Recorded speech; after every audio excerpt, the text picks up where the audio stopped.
Let me not to the very edge of true minds. Admit impediment, love is not love. Without when it out rage in fire, or bend with the remover to remove. Or no, it is an ever fixed mark that looks untempest and is ever shaken. It is the star to every wilding bark, whose world unknown although his height be taken. Love not time full the rosy lips and cheeks, within his brain seek come past come.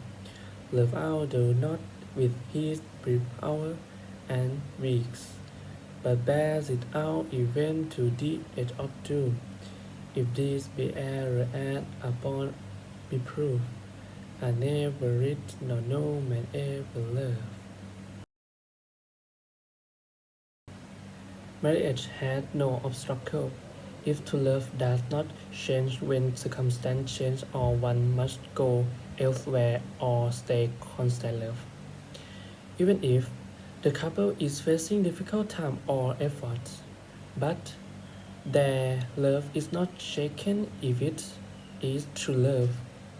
The value of a star cannot be calculated even if we measure its height. Love doesn't change over time, but the physical beauty will fade. Love has not changed over the course of hours and weeks, but will remain until the end. If I'm wrong about his and its parent, what all my writing and love for? And no one ever really loved. If this was a mistake and it could prove me, then I had never right or no one loved at all. First, constant love.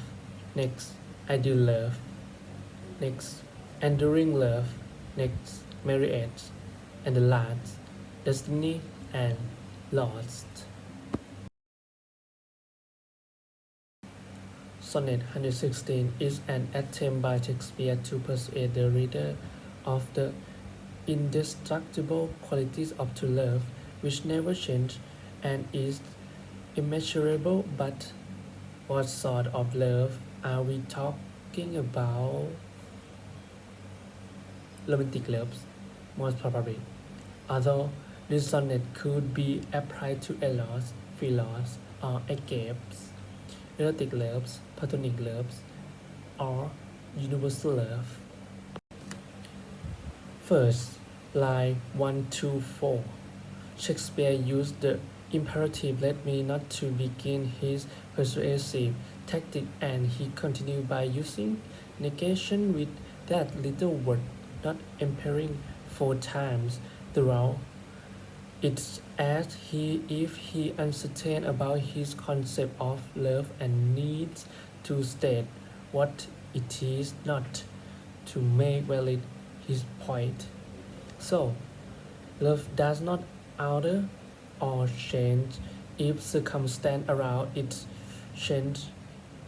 If physical, mental, or spiritual change does come, love remains the same, steadfast and true.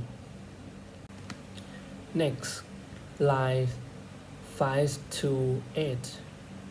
If life is journey, if we are all at sea, if our boat get locked in a violent storm we can control, love is there to direct us, like a lighthouse with a fixed beam, guiding us safely home.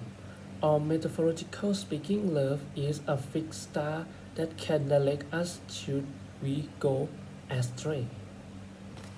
Next, line 9 to 12. And unlike beauty, love is not bound to time. It isn't a victim or subject to the effect of time. Love transcends the hours, the weeks, any measurement, and will defy its light to the end until Judgment Day. Line 9 and 10 are special for the arrangement of hard and soft consonants, alliteration and adjustment. Quote from poems: Love not, time full, the rose his lips and cheeks, and within his bending sick come past come. And final, lines 13 to 14. And if the reader has no faith in the writer's argument, then what use the words, and what good is the human experience of being in love? Sonnet 116 has 14 lines and a rhyme scheme A B A B C D C D E F E F G G, 3 quatrains and couplet. Almost n rhymes are full except for line 2 and 4. Love remove, 10 and 12 come do, and 13 and 14 prove love. But don't forget, in Shakespeare times, some of these words may have had the same pronunciation. The first 12 lines build to a climax, asserting what love is by starting what it is not. The last 2 lines introduce us to the first person speakers, who suggests to the reader that if all the aforementioned proof concerning love are invalid, then what's the point of his writing, and what man has ever fallen in love? Next, meter. The poet's use of the iambic pentameters predominates 10 syllables, 5 beats per line, but there are exceptions in line 6, 8, and 12, where an extra beat at the end softens the emphasis in the first two and strengthens it in the later.